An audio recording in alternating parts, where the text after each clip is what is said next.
देखिए इस वीडियो में मैं आपको सिंगली रीइंफोर्स्ड बीम से रिलेटेड टोटल 40 एमसीक्यूज कराऊंगा। ये पार्ट 1 है और इसका सेकंड पार्ट आपको आरसीसी की प्लेलिस्ट में मिल जाएगा। जैसा कि मैंने इंट्रोडक्शन के पार्ट में कहा था कि आगे से एलएसएम और डब्ल्यूएसएम दोनों मेथड की वीडियोस अलग अलग देखने को मिलेंगी। तो यहाँ पे सिंगली रीइंफोर्स्ड बीम के जो क्वेश्चन हैं वो एलएसएम से लिए गए हैं, यानी लिमिट स्टेट मेथड से लिए गए हैं।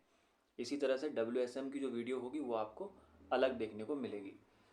पहला सवाल, for limit state of collapse the partial safety factors recommended by IS 456/2000 for estimating the design strength of concrete and reinforcing steel are respectively. कुल मिला के आपसे पार्शियल सेफ्टी फैक्टर पूछ रहा है कंक्रीट और स्टील के लिए रेस्पेक्टिवली। तो कंक्रीट के लिए होता है 1.5 और स्टील के लिए होता है 1.15। ये आप देख सकते हैं कोड में क्लॉज नंबर 36.4.2.1 में साफ साफ मेंशन है कि कंक्रीट के लिए 1.5 लिया जाएगा और स्टील के लिए 1.15। कहाँ पर? लिमिट स्टेट ऑफ कोलैप्स में।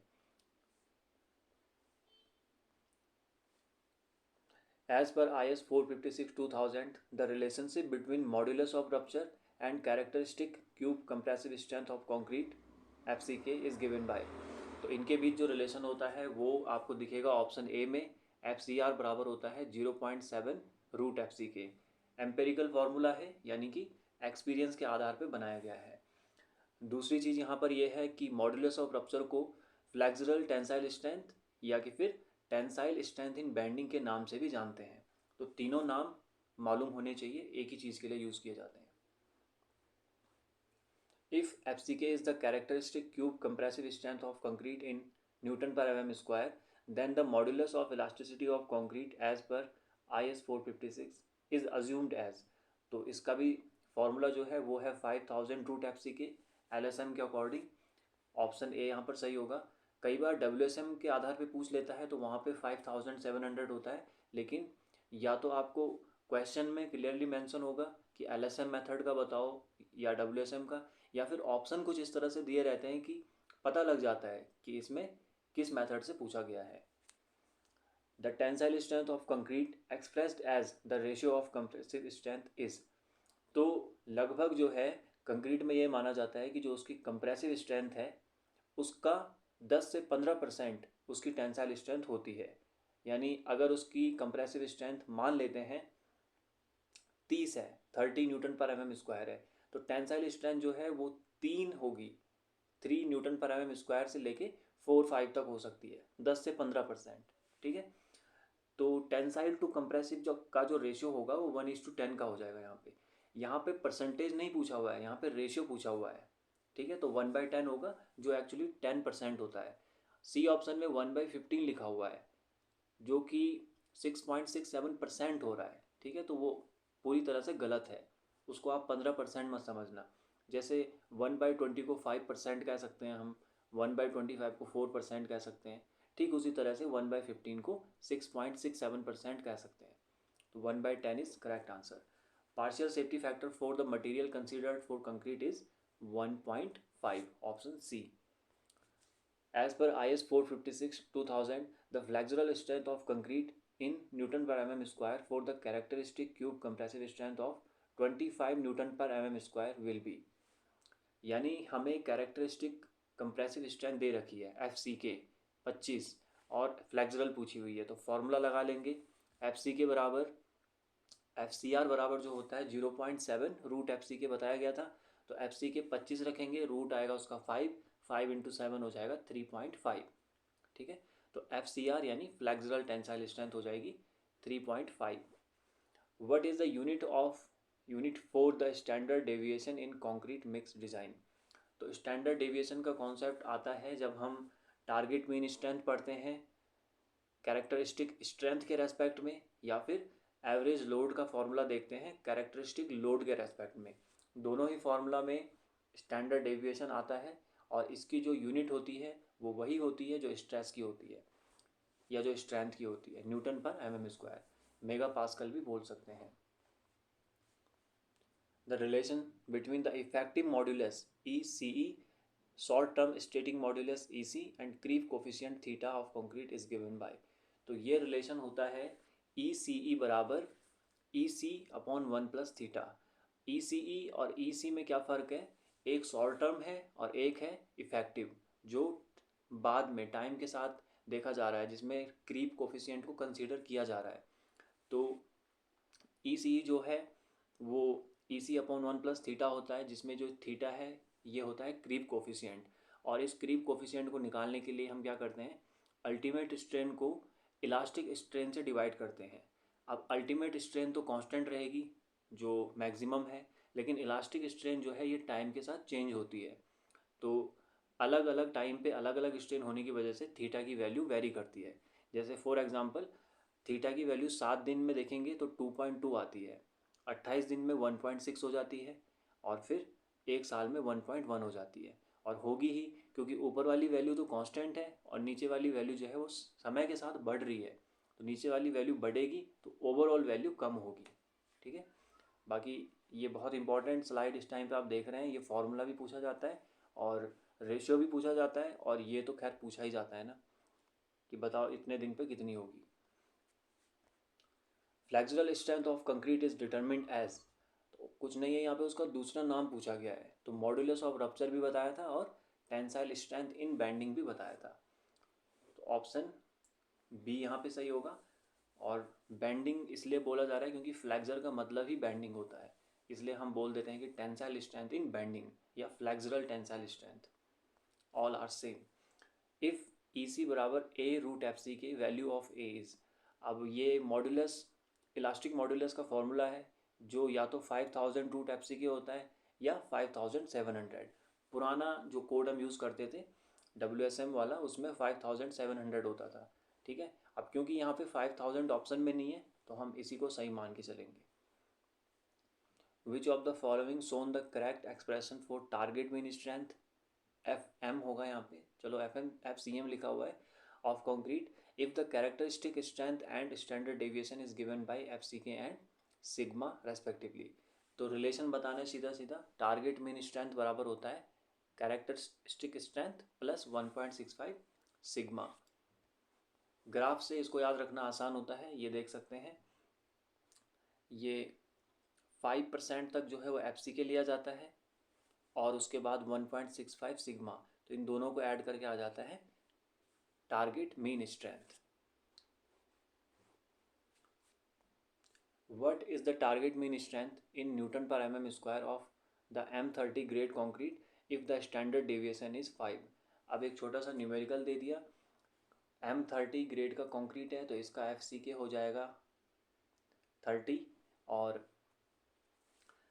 फॉर्मूला में अप्लाई कर देंगे, एफ सी के की जगह 30 रखेंगे, सिग्मा 5 दे रखा है, सॉल्व करेंगे 38.25 Newton per M M square आ जाएगी टारगेट मीन स्ट्रेंथ।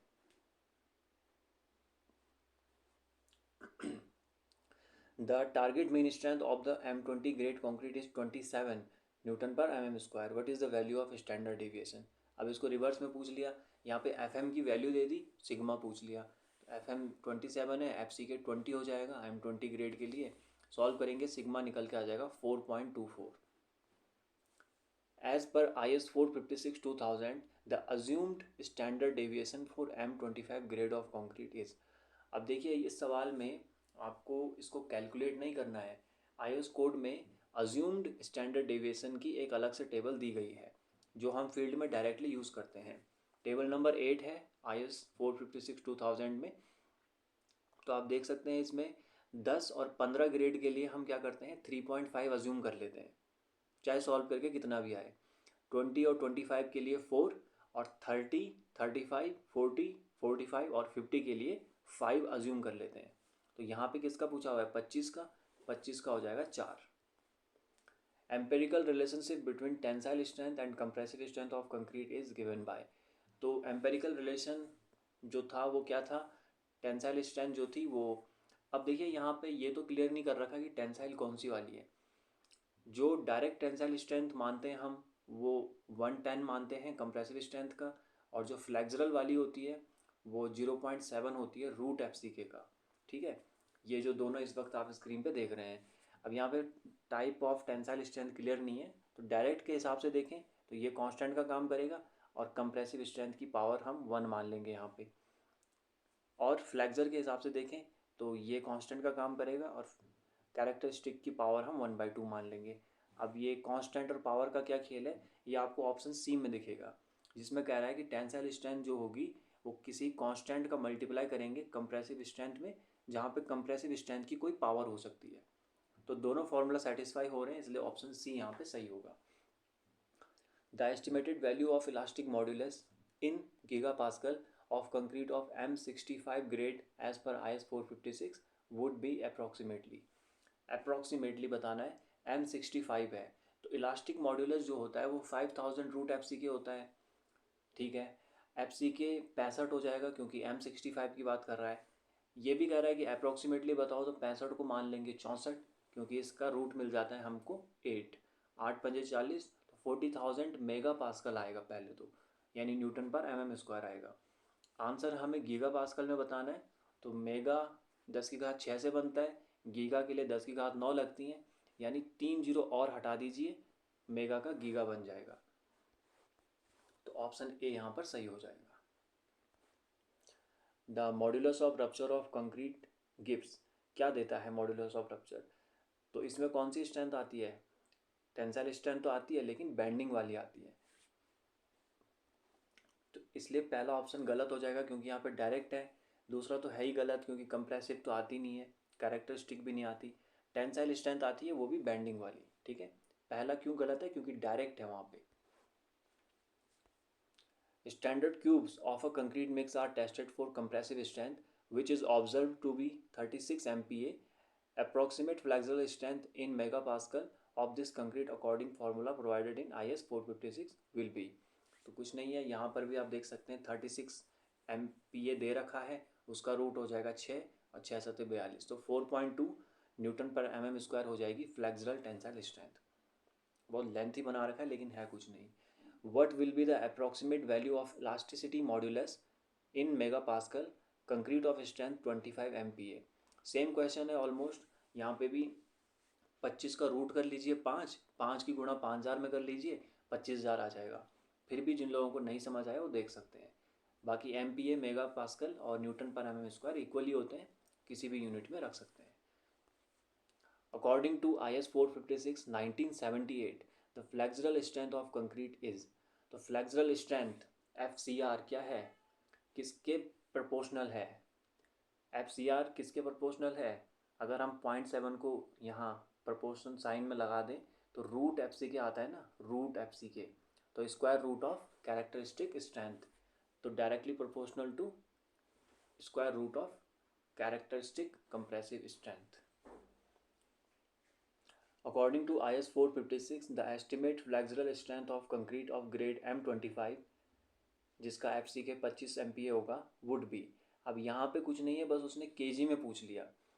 जो यूनिट हम जनरली यूज़ करते हैं न्यूटन पर mm², वो यहाँ पे बन गई है किलोग्राम पर सेंटीमीटर स्क्वायर। तो सॉल्व वैसे ही कर लेंगे जैसे करते आए हैं। 25 के लिए 5 होगा, 3.5 आ जाएगा FCR, और 1 न्यूटन पर mm² में 10 kg पर सेंटीमीटर स्क्वायर होते हैं। याद कर लीजिए और सॉल्व करके प्रूफ भी देख सकते हैं अपने आप। तो ये 35 का 3.5 का 35 बन जाएगा यहाँ पे kg पर सेंटीमीटर स्क्वायर में। As per IS 456 2000, actual measure values of modulus of elasticity EC may be from। अब ये देखिए, ये कोड में मेंशन है साफ साफ कि कितना डिफ़र कर सकती है वैल्यू, कितना अंतर आ सकता है उसमें।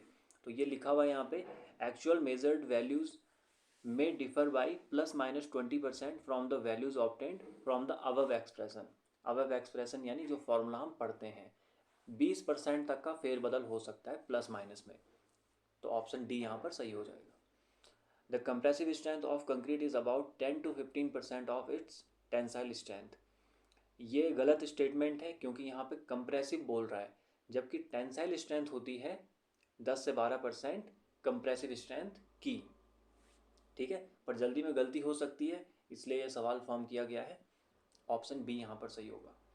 The characteristic strength of concrete is defined as that strength below which not more than dash of the test results are expected to fall.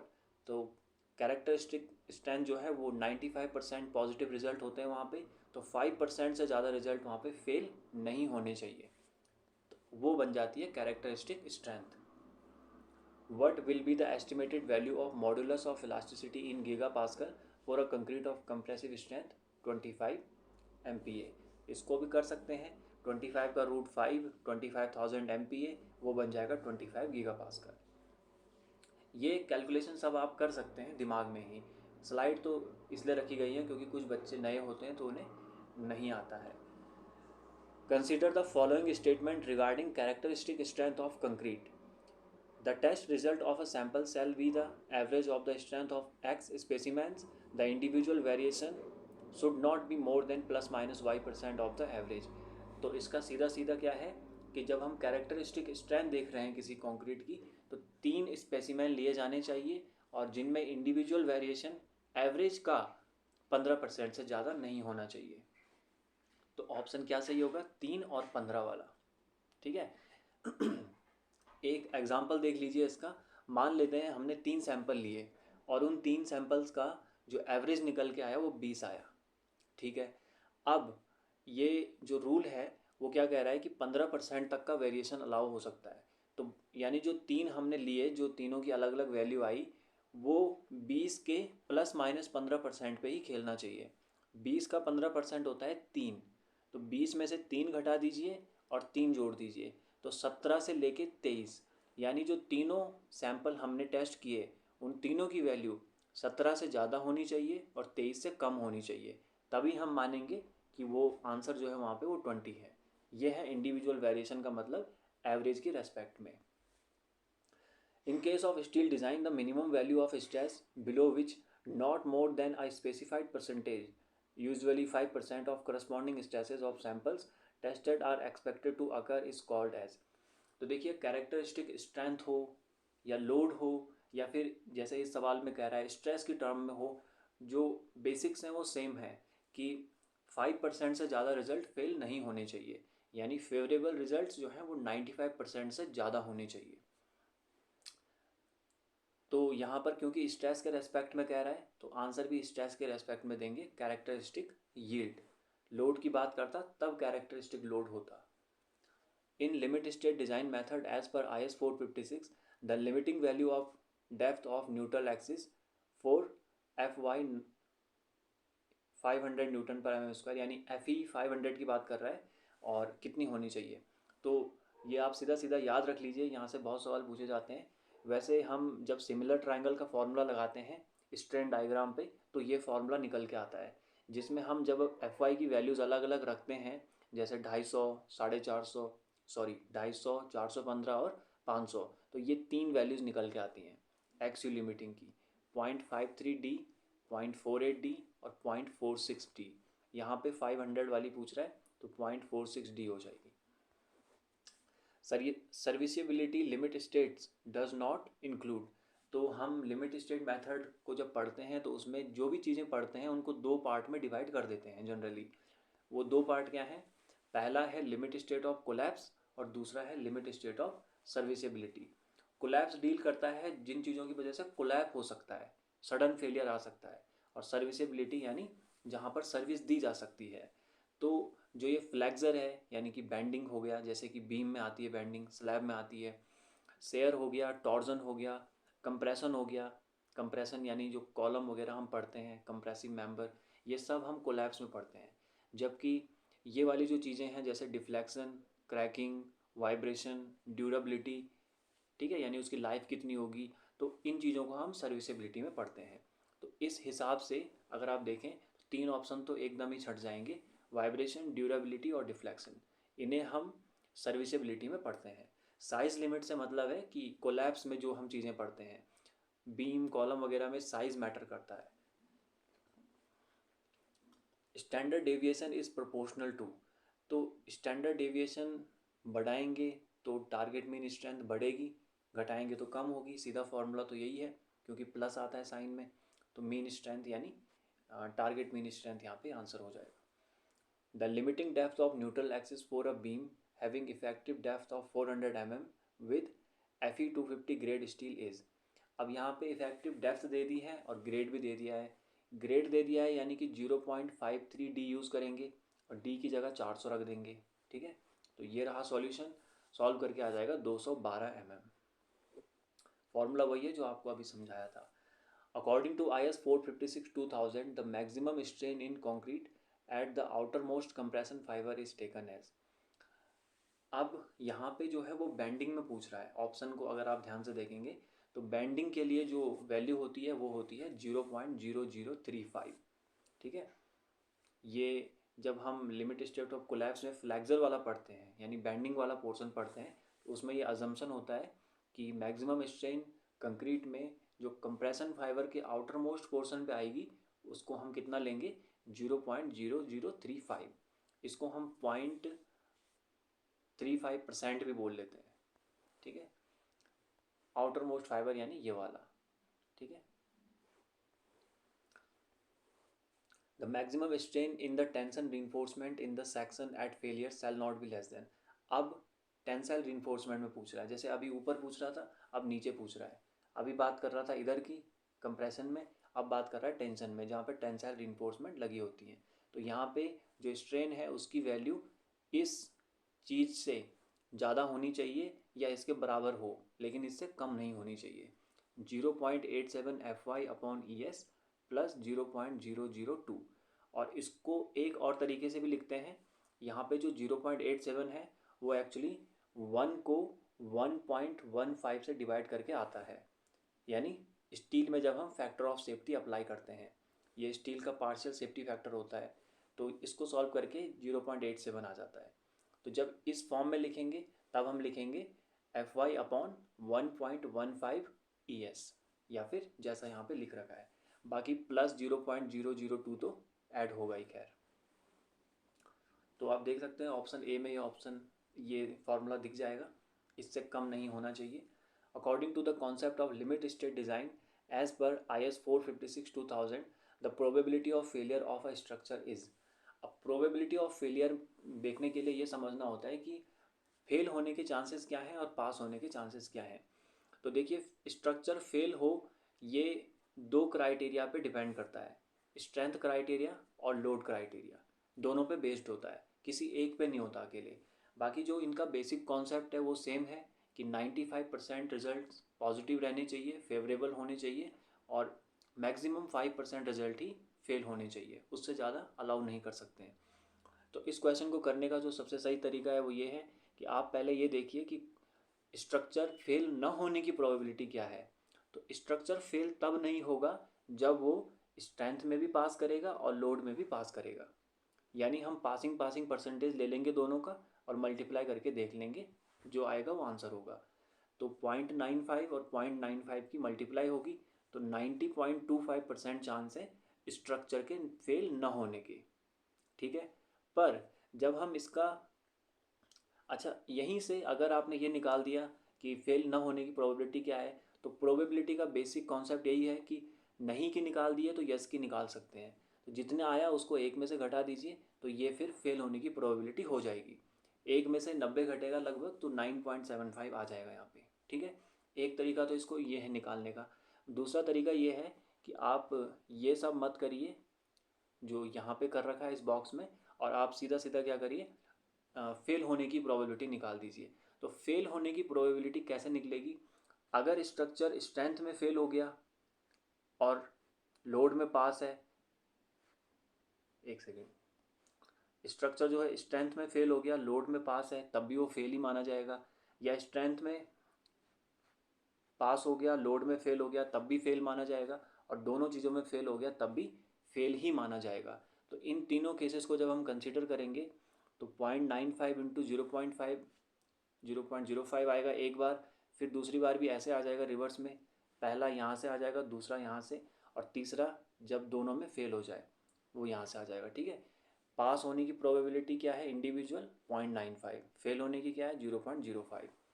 तो इन तीनों का कॉम्बिनेशन देखेंगे और सॉल्व करके आ जाएगा 0.0975 यानी कि 9.75%, जैसे यहाँ पे आया था। ठीक है, तो आप बीच वाला पोर्शन अगर नहीं भी करते हैं तो डायरेक्ट इसको कर सकते हैं, ये एक ऑल्टरनेट है जो आपको सही लगे, जहाँ से ज़्यादा समझ में आए। टाइम दोनों में लगेगा।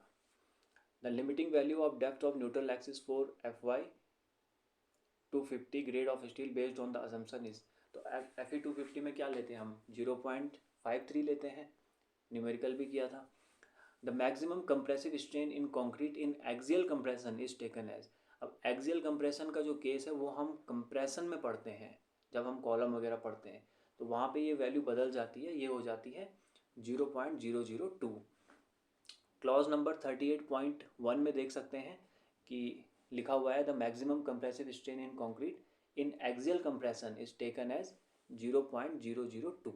ठीक है, तो बेंडिंग में पूछेगा तो 0.0035 और एक्सियल कंप्रेशन में पूछेगा तो 0.002।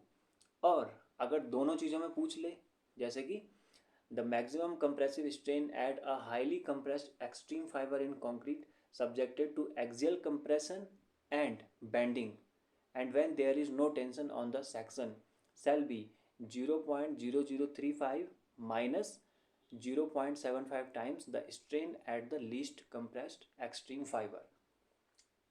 ये होगा जब दोनों चीज़ें होंगी वहाँ पे, बेंडिंग भी और कंप्रेशन भी। The section is called over reinforced section when, तो ओवर रीइंफोर्स्ड कब होगा, तो देखिए जब लेफ्ट साइड में जो आपको पिक्चर दिख रही है वो अंडर रीइंफोर्स्ड की है और राइट साइड में ओवर रीइंफोर्स्ड की। ठीक है, तो आप ऐसा मानकर चलिए कि जो क्रिटिकल न्यूट्रल एक्सिस है वो तो अपनी जगह पे रहेगी, जो हम मान के चलते हैं, अज्यूम करते हैं, लेकिन स्ट्रक्चर के हिसाब से एक्चुअल जो है वो वेरी कर जाती है कि स्टील कम हो जाए या स्टील ज़्यादा हो जाए। तो अंडर रीइंफोर्स्ड में जब स्टील कम हो जाता है तो एक्चुअल न्यूट्रल एक्सिस ऊपर चली जाती है, उसका झुकाव जो है वो ऊपर चला जाता है। और ओवर में जब कंक्रीट बढ़ जाता है, सॉरी स्टील बढ़ जाता है, तो उसका झुकाव फिर नीचे आ जाता है। ठीक है, बाकी आप ऐसे भी देख सकते हैं कि जो XU लिमिटिंग है वो कांस्टेंट रहेगी, बाकी जो XU है वो फ्लक्चुएट करेगी ऊपर या नीचे। ठीक है, कम याद करने के लिए आप इसको WSM से भी कंपेयर कर सकते हैं। जो WSM में हम पढ़ते हैं एक्चुअल और क्रिटिकल, तो वहाँ पे जो एक्चुअल होती है वो यहाँ पे ये XU है, और जो वहाँ पे क्रिटिकल होती है वो यहाँ पे कौन सी है, XU लिमिटिंग वाली। वो आप यहाँ से भी समझ सकते हैं एक्चुअल और क्रिटिकल न्यूट्रल एक्सिस से। ठीक है, तो सीधी सीधी बात यह है कि ओवर रीइंफोर्स्ड में जो है वो XU ज़्यादा हो जाता है XU लिमिटिंग से, और अंडर रीइंफोर्स्ड में XU कम हो जाता है XU लिमिटिंग से। यहाँ पे ओवर का पूछ रहा है तो XU जो है वो बड़ा हो जाएगा। The section is called balanced section. अब इस यहाँ पे बैलेंस की बात कर रहा है तो बस कॉमन सेंस वाली बात है कि बैलेंस में क्या होगा, इक्वल हो जाएगा दोनों। A load value obtained by multiplying the characteristic load and the load factor is, तो ये होता है फैक्टर लोड। जब हम फैक्टर अप्लाई कर देंगे किसी लोड में तो वो फैक्टर लोड बन जाता है। As per IS 456-2000, in the absence of test data, the approximate value of the total strain for design may be taken as, तो ये भी IS कोड में मेंशन है कि स्ट्रेन कितना लिया जाएगा। टोटल श्रिंकेज स्ट्रेन जो है वो 0.0003 लिया जाता है। ठीक है, ये भी डायरेक्ट डेटा है कोड का, तो ऑप्शन बी यहाँ पर सही हो जाएगा। चलिए, ये थे 40 MCQs। अगर आपका कोई डाउट है तो आप उसको कमेंट में लिख दीजिए। वीडियो देखने के लिए थैंक यू सो मच।